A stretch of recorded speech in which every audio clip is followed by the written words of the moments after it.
The final chapter has 8 different scenarios, and they all depend firstly on whether Ethan, Jaden or Madison make it to the warehouse, and secondly on if Jaden or Madison are dead.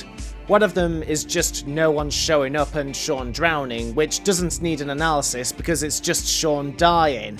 Pretty self-explanatory, though I'll get to the corresponding epilogue soon. So to explain how baffling the endings are in terms of structure, I'm going to have to refer back to the butterfly effect based on everyone turning up to save Sean, otherwise known as the best ending. Ethan arrives and enters the warehouse. He runs towards Sean but is surprised to see Scott Shelby waiting for him. He reinforces why he put on the trials, then he reveals that he was there when Jason died. Okay, so if the origami killer was testing fathers to see if they really love their sons after being neglectful in some capacity, why Ethan? Scott saw with his own eyes that yes, Ethan is willing to sacrifice himself to save his children. Did Ethan accidentally inspire Scott to pursue killing children to test fathers? Was Scott's ultimate plan to kill several kids before pinning it on Ethan Mars? That would be some serious long-term planning because it doesn't make any sense why Ethan should go through this. It was Sean that was more absent and distant, not Ethan. In fact, Ethan has been trying to rebuild his life since Jason died. Unsuccessfully, but he has tried. If Ethan was more neglectful of Sean, then sure, I'd understand, but Scott's choice of victim doesn't make any sense when you factor in previous events and motivations. If Scott has been looking for a long time for a father who would risk his life to save his son, wouldn't he have already seen such during his time in the police force? Or is the entire city inhabited exclusively by greedy and neglectful fathers? Whatever, Scott says he has suffered just as much as his victims, although that is debatable considering Scott is still alive and his victims are dead, and tells Ethan that he just needs to open the grate to get to Sean. As Ethan starts working on it, Scott pulls out a gun and prepares to shoot him, when suddenly a wild Jaden appears. Not sure how he got into the building other than the front door, but I can buy the ambush. So why did Scott want to shoot Ethan? He passed every trial and found his son, and even if you only pass 3 or 4 of them, he'll still prepare to shoot. It would mean that Ethan would be vindicated posthumously, and Scott wouldn't come across as someone who is trying to test fathers. In fact, it makes Scott look even worse in a game that has tried to humanize him throughout the course of the playthrough. It's such a jarring attitude change and reeks of lazy characterization. Sure, Scott might have put on a facade in front of the victims' families, but considering the slither of second thought seen with Madison and his justification to Ethan, suddenly pulling a gun out is inconsistent characterization. So Scott runs away and Jaden goes after— wait, hold up. Rewind. So Jaden and Scott falls to our left and lands on the floor, but as the two are starting to get up, the camera cuts to see Scott rotated 180 degrees and running to his left without any connecting animation. As Jaden gets up to raise his gun to the point we hear an equipping sound effect, the camera cuts to show Jaden sprinting after Scott. Ethan starts turning his attention back to Sean, but the next cut continues Ethan's animation while Jaden and Scott appear in 2 different locations. When you watch the sequence at full speed, it's really hard to tell what is going on. The shot of Scott starting to run implicates he's going to go further left of the warehouse, judging by his position in the previous shot. If he didn't rotate 180 degrees, then it would have been the case, but because we just have a second to take in the repositioning, combined with Jaden getting up, this makes this crane shot all the more confusing. It's 5 seconds of bad camera positioning, bad editing, and bad blocking, and as much as David Cage loves to use other visual media as his reference, his understanding of basic visual storytelling, editing, and cinematography is baffling. You want to know what would fix this? Make the sequence a little longer, have Scott start running towards these steps and the ladders he climbs, have Jaden fire one bullet before it jams, before telling Ethan to save Sean as he runs after him. This would pay off Ethan's prison escape in a small but satisfying way, while also making the sequence both easier to follow and more dramatic. Ethan manages to unlock the grate by breaking a pretty thick lock with a metal support bar, and drags out Sean from the well. In a case of continuity error, Sean appears to have his head above the water in one shot, before appearing underwater in the next. We cut to Jaden now on the roof of the warehouse, before he is suddenly ambushed by Scott. Where the hell was he? So the two fight on a conveyor belt that's above the police, who arrived for some reason. It's pretty baffling that the police don't know these two are fighting, despite having a sniper and a helicopter on hand, and before you say it's because of the noise the rain makes, Scott throws a television at Jaden right above them. The crash it would make would draw attention to the two, but as we've established before, the police have as much collective intelligence as an infant in this game. The action is interrupted by Madison arriving, and Blake preparing the forces to fire upon Ethan. As Madison runs towards the warehouse entrance, Blake calls out to her, and she stops. Instead of running towards the warehouse, since the police are very unlikely to fire upon someone who isn't the killer, she walks right up to Blake to tell him that she's a journalist, and that Ethan isn't the origami killer. This goes as well as you expect, and Blake tells her to get out of the way, instead of arresting her for assisting Ethan's escape since he got a decent look at her back at the lizard trial. Cuts back to the action, and come to think of it, it's a bit dangerous for loose scrap to be put on a conveyor belt that lacks barriers on both sides, especially when it's travelling over areas frequented by civilians and workers. The action continues and it gets a bit rough, alongside the editing as we suddenly cut to emotional music and Ethan performing CPR on his unconscious son. For a moment, it looks like he's failed, and it's actually executed pretty well. Sean coughs back to life, and unfortunately that means hearing his awful acting again. Dad, I knew you'd come and save me. God, he's annoying. So if you took the poison in the last trial, he checks his clock and sees that time is running out. He says his last goodbyes, and soon enough, the clock counts to 0. Almost immediately, Ethan is glad that he isn't dead, and since it's impossible to measure the exact time it takes for poison to kill someone, since it depends on a lot of factors, him celebrating being alive could be premature. Imagine if a few seconds into celebrating, the poison starts kicking in.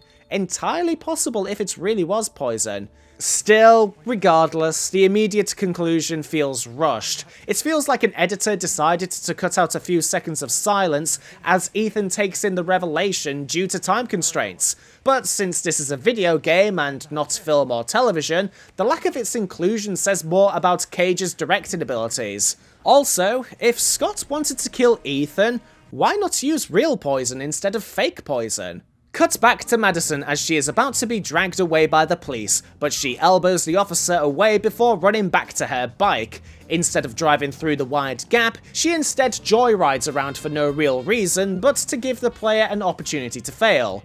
If you succeed, she crashes it into a car and walks the rest of the way anyway.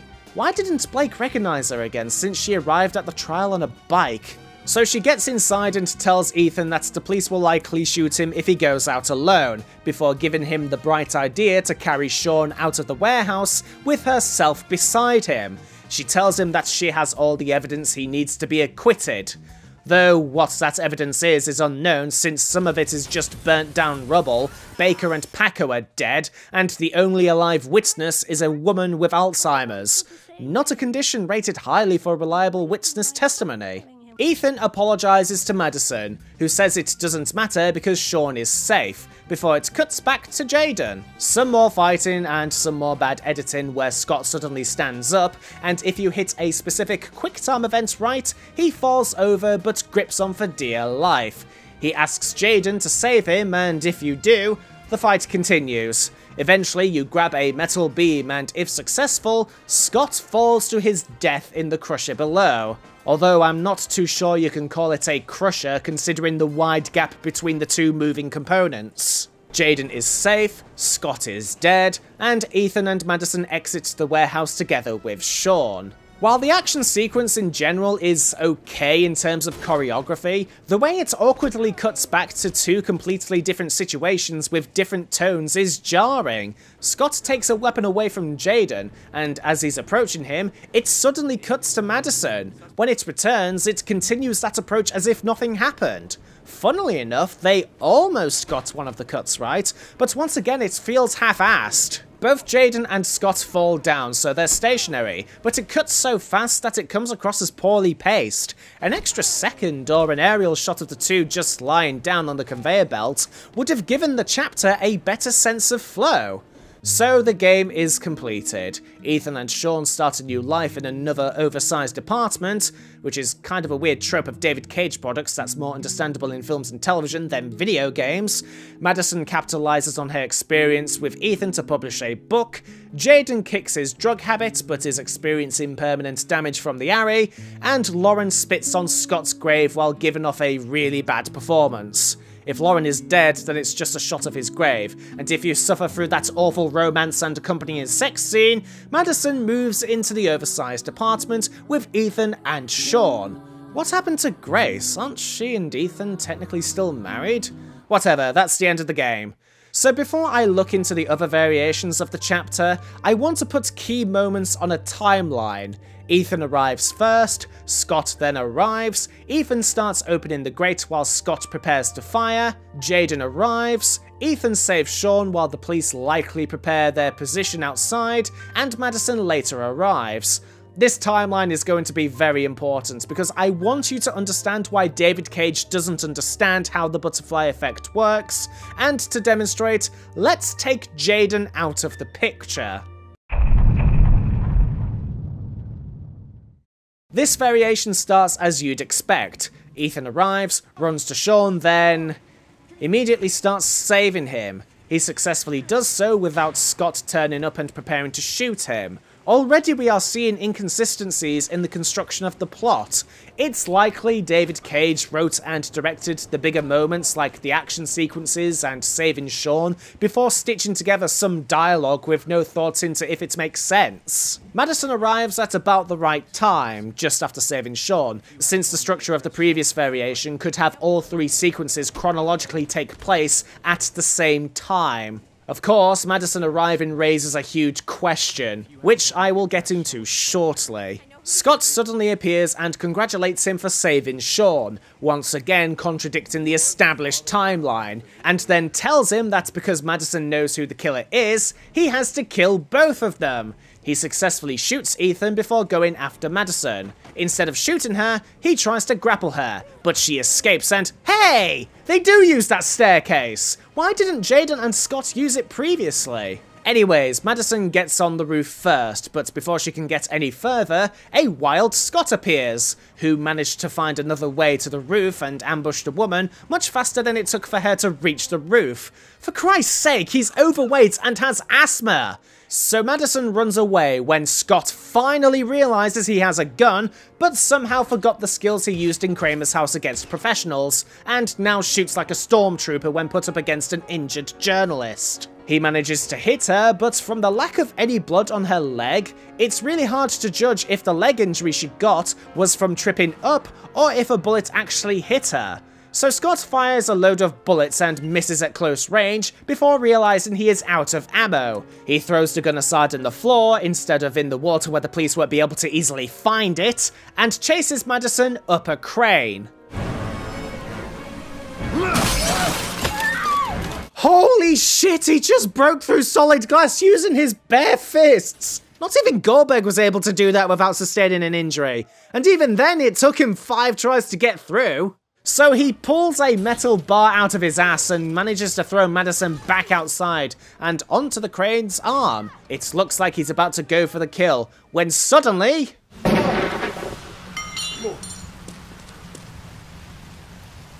Okay, 2 things. 1, where the hell was Ethan hiding that gun? Did he have it in the car so when he recovered from that gunshot to the stomach, he went back outside to pick up the gun, then followed them around the dock, climbed the ladder, took aim, then fired? Okay, maybe he's running on adrenaline, but how was he able to see the two others after he went through a container yard with limited visibility caused by the rain? 2. You're going to use that sound effects for your gun? It sounds so compressed and doesn't feel like it belongs in this scene. I get that you're going to have to outsource some things. Hell, Amnesia: The Dark Descent's sound and atmosphere, that was arguably key to its ability to scare people, was outsourced. But could you get a more impactful sound than that? So Scott dies and Ethan and Madison crawl on the crane, and then the game ends in the same way. Except Jaden tenders his resignation and ditches his glasses, or we see Blake screw around with the array if Jaden is dead. Except...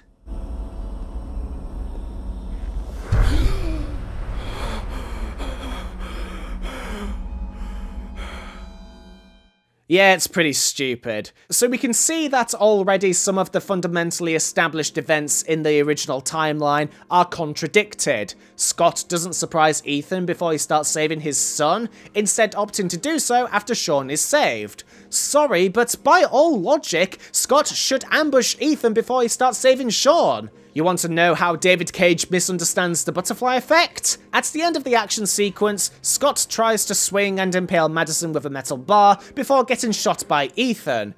If Madison dies here, however, Ethan doesn't turn up in any way. He's not there at all. He's back at the warehouse. So Madison's ability to dodge Scott's attacks has the ability to retroactively determine if Ethan went after them or not, and the effects are seen a few seconds later. David Cage, the butterfly effect doesn't work that way! Now you might have noticed something missing, something very significant absent from the entire sequence. That would be the police officers and Carter Blake. They are nowhere to be seen. In fact, they don't appear at all in any way in this chapter, so not only is the event sequence out of order for no logical reason, but a very significant part that determines if Ethan is in danger of being shot is no longer there. But Hudson, some of you might say, Jaden might have brought the police officers with him unintentionally. Did you see Carter Blake's face when he left the station? It's entirely possible that Scott Shelby always intended to reveal himself after Ethan saved Sean. Is it possible that he heard the officers set up their ambush outside, so had to reveal himself earlier than intended? Okay, first of all, that doesn't really explain why Scott would want to suddenly kill Ethan, since he does have a way out of the warehouse that the police won't consider. And second... in the timeline where it's just Ethan and Jaden, it plays out exactly the same without Madison being there, and the police officers aren't there. It's just Ethan rescuing Sean, Scott pulling his gun on Ethan, Jaden suddenly appearing, same action sequence. Except it flows a little better, but it still isn't edited well. So Scott couldn't have hidden himself, then forced to reveal himself early, because the police don't turn up. And why should they? Jaden was pulled from the case when it was determined that Ethan Mars was the origami killer. So why should the police pay attention to someone who says the origami killer isn't really the origami killer? At first I thought the police found Ethan because the stolen taxicab was reported, but nope. So how did the police find Ethan in the warehouse when Jaden doesn't trust them, Madison doesn't call them, and clearly Ethan didn't call them? Their appearance is so inconsistent with little explanation other than... well, actually, I can't think of a reason. When a game relies heavily on choice, the consequences need to make sense. Oh, but you know which ending the police do turn up at? The one where Ethan goes in alone, and once again the timeline is out of whack. Ethan goes in and rescues Sean, then Scott enters. Not only does he not attempt to kill Ethan, but he gives Ethan the opportunity to kill him, which he can do with the handgun. So why did he attempt to kill Ethan in the previous chapter variations? Is it because someone else knows his secret? You know, Jaden doesn't have to be dead for this ending to happen. Same with Madison. Regardless if Scott knows they are alive or not, it shouldn't affect whether or not he reveals himself and prepares to kill him. The only time he prepares to kill Ethan without Sean being rescued is if Jaden is somehow involved, and since Scott has no way to determine if Jaden is alive or not, it shouldn't affect his decision to try and kill Ethan. Does Scott have an informant at the police department that gives him updates? Right, big problem. Jaden walks out of the police station to head towards the docks without telling anybody. So how can they determine if Jaden is on their way to rescue Sean? Oh, you know the gun Ethan uses on Scott? How is he able to repair it considering he had to take the handle off the gun in his 4th trial? Well, to be fair, it's only a concern if you actually shot the dealer, but Ethan has never used a gun in his life. Did he repair it while he was moping on the floor back at the motel? Whatever, Ethan starts to leave the warehouse. The police are there, and due to a misunderstanding, Blake orders Ethan to be shot. Ethan is dead, Sean weeps awfully, as the game ends. Madison's gravestone is shown on the news, or if she failed to find the address on Scott's laptop, her insomnia worsens and she's unable to tell reality from her dreams. Although why she wouldn't be relieved that Sean survived is beyond me. Fun fact, if Madison failed the stupid motorbike sequence, Ethan still dies, yet she goes on to sell her story in a successful book. So her ability to find an address determines how bad her insomnia gets? Regardless, Jaden resigns, Blake and Perry get suspended through the medium of news broadcast, and Ethan's gravestone is shown with Sean weeping. Scott leaves, scot-free.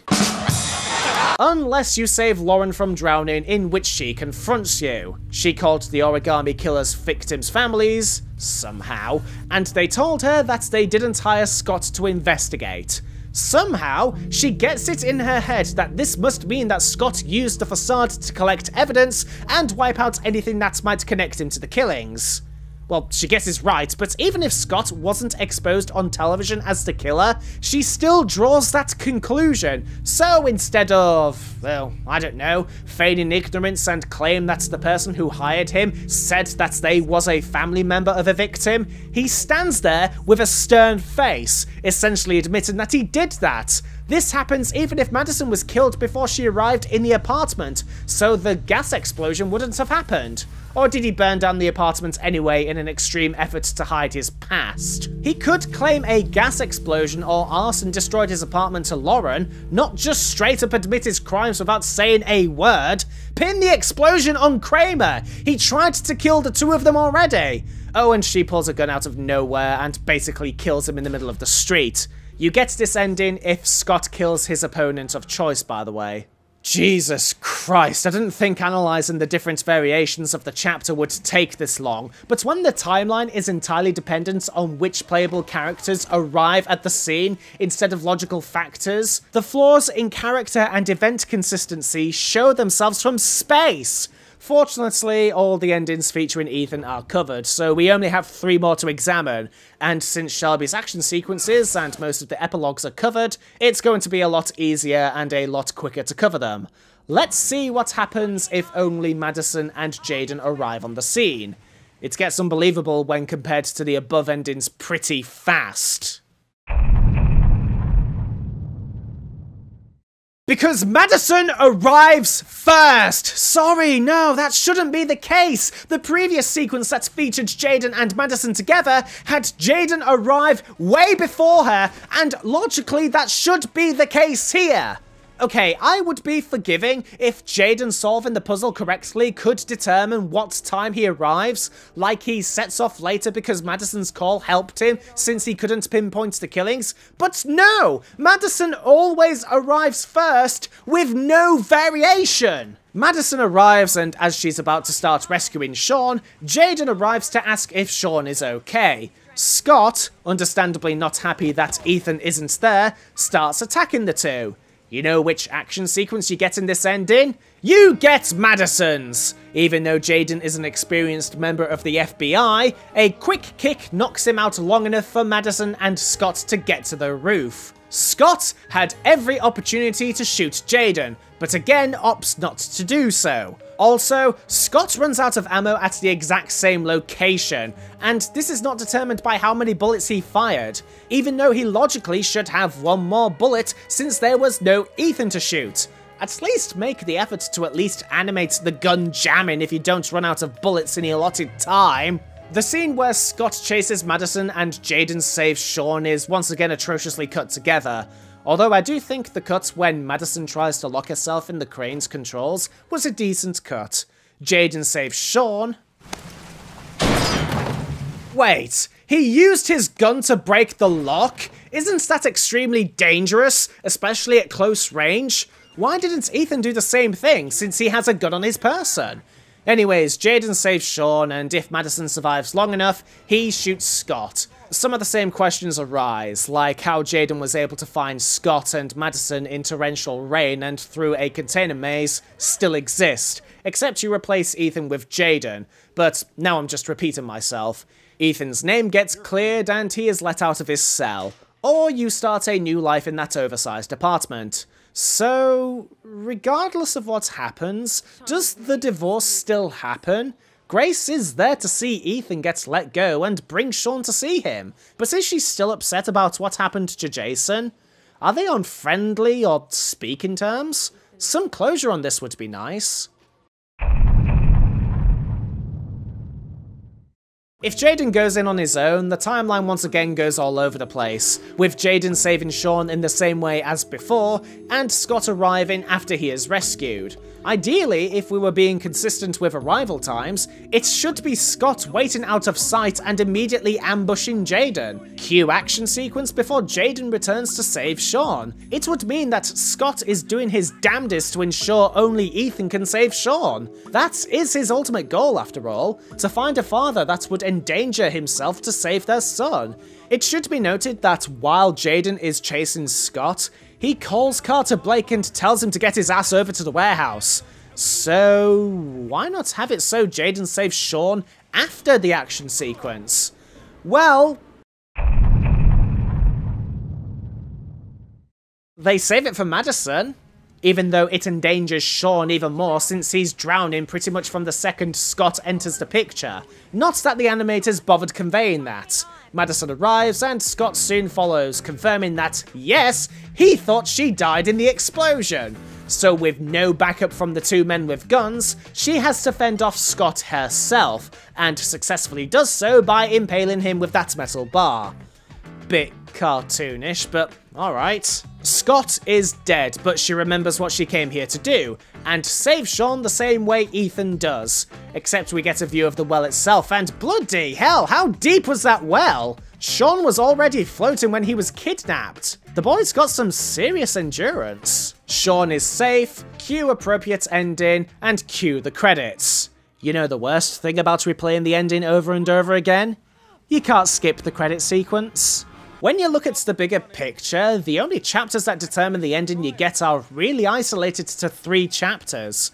Sure, you can complete the trials, solve the mystery, and escape Scott's apartment with or without the address, but I was able to replay the endings by simply using the events of those 3 chapters. Don't want Ethan at the scene? Just pick the wrong address and have Madison either dead or not ring him up. Don't want Jaden to arrive? Just have him accuse Blake and not be given the address. Or simply give up the final puzzle. Or kill him by using the Ari too much, since it's the only chapter he gets killed by it. Don't want Madison? Ignore the address or just have her jump out of the window to her death. Pretty amusing that the choice is there in a dumb way. But I know what you're all thinking. How can you drown Sean, and what happens?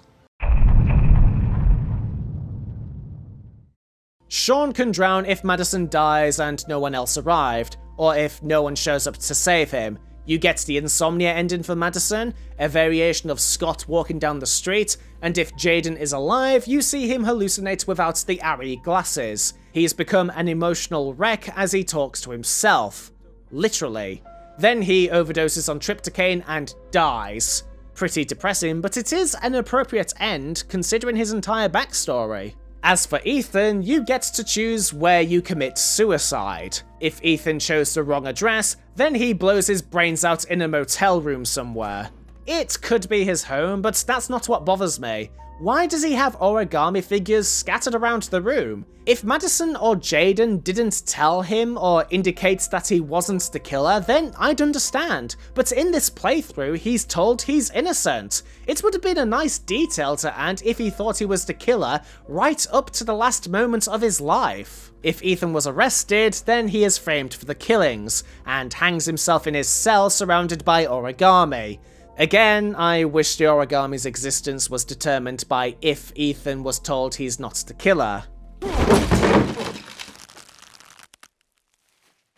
Of course, the worst variation of Ethan's suicide involves Madison, because of course it fucking does! The two are attending Sean's grave when Madison proposes that they leave the city, Ethan get a job as an architect, and Madison work in journalism. She says they'll finally forget what happened, although I think forgetting that 12 years of your life ended in a horrible way would be impossible, something Ethan even admits. As he's upset at the new reality, Madison straight up says, "I want you to give me a child." She actually says that while Sean's body isn't even cold, right next to his tombstone. I'm not sure if I should be disgusted with Madison's blatant disregard of Ethan's feelings, or amazed that this was something David Cage wrote on a script, and went with it. She says that they'll have a boy with Ethan's eyes and they'll watch him grow up through the years. Oh my god, Jesus Christ. This is some of the most stupid shit I have ever heard in pretty much the worst place to do so in. And further cements that Madison is the worst character in the entire game.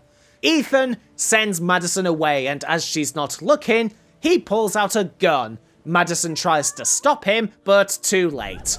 Ethan blows his brains out in the cemetery. After that conversation, I would call it a mercy killing. The end!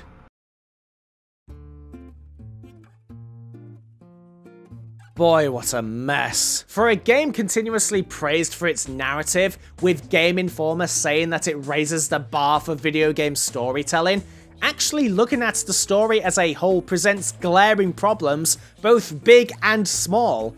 Ethan's blackouts are introduced and never seen again. Scott's bank account somehow allowing him to acquire plenty of equipment and property access. The police being incredibly incompetent. Every actor and child being given some of the most terrible direction I've seen in a video game.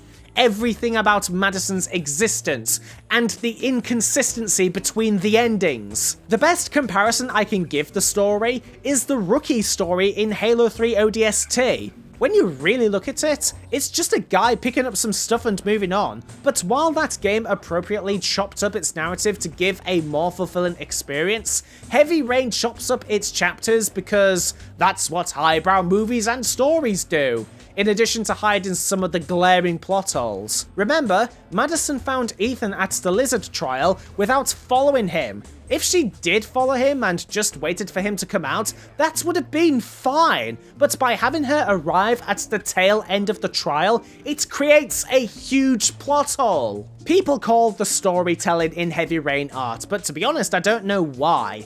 Is it because the story decided to keep itself in a fairly realistic environment? Is it because it's a murder mystery and not some fantasy killing spree game? I get that both of those are refreshing, but that doesn't make it good. Its storytelling doesn't belong in the same ballpark as BioShock, Spec Ops: The Line, Final Fantasy VI, Red Dead Redemption, or The Walking Dead. That last one especially, because it arguably uses some of the same mechanics Heavy Rain does, and delivered what is considered one of the most heartbreaking, emotional, and well-written games ever. Okay, maybe some of those other games have plot holes and questionable details, but they're not enough to completely break your narrative. Not to say Heavy Rain doesn't have things I like. I liked it more than the Order 1886, even though it's more because I didn't rate Heavy Rain as a 1 out of 10. While I do hate this narrative, not only because of its construction, but because of it being placed on a high pedestal, I would rate this game maybe a 2 or 3 out of 10 upon reflection. Even 7 years later, the Lizard trial still makes me wince uncomfortably, and that's something I don't think any other game has done to me outside of Dead Space 2, so points for that. In addition, the game is scattered with little things I really like. I liked the fact that the filter you get with Jaden depends on whether or not you have the glasses on, and that's reflected in the action sequences. I thought Scott being the origami killer was a neat twist that was unfortunately filled with an unnecessary subplot that ends ridiculously. The music, while repetitive in its usage, is excellent and recognisable, which makes it all the more sad that composer Normand Corbell is no longer with us. Most importantly though, this game actually has a sense of identity. The visual representation of the mechanics may be unclear and shows why 6-axis control schemes aren't desirable, but take any screenshot of Heavy Rain and show it to a casual gamer and they'll say, ah, it's Heavy Rain. The visual representation is, in itself, iconic, and their placement on the screen was actually well thought out when it came to the action sequences. And speaking of technical details, even though I am playing the HD remaster, which showcases the Uncanny Valley on an uncomfortable scale, this game did set the benchmark for visuals before the HD version. It's up there with the original Doom and Crysis in terms of technical achievement, and comparing this game to Fahrenheit showcases how a new generation can push visual fidelity. I may prefer art design than realism, but I have to applaud the technical accomplishment of Quantic Dream. Unfortunately, it doesn't make up for all the decisions that come back to the writing and direction. In this case, David Cage. The choices in this game only truly matter in 3 chapters. The game is not willing to go all the way with death being a possibility, as showcased with Ethan being invincible in trials that should by all rights kill him, and the women in this game being either sex objects, ham-fisted romance participants, or heavily underdeveloped. While I don't agree with Cage that game over is a failure of the game designer, in this case a lack of game over was a failure with Heavy Rain's design. It would have been interesting if Scott or Ethan could be killed in earlier situations. It would have shown commitment to delivering a more grounded narrative. Also, relatively minor nitpick, but some of the split screen effects make it harder to grasp what is really going on. It took a couple of viewings to really understand what went on when Jason got hit by the car. As it stands, it's certainly interesting if not well thought out. It's a game plagued with decisions given half-assed treatment that's bafflingly got an 87 on Metacritic. But at least it isn't Beyond Two Souls, and oh boy, Beyond Two Souls.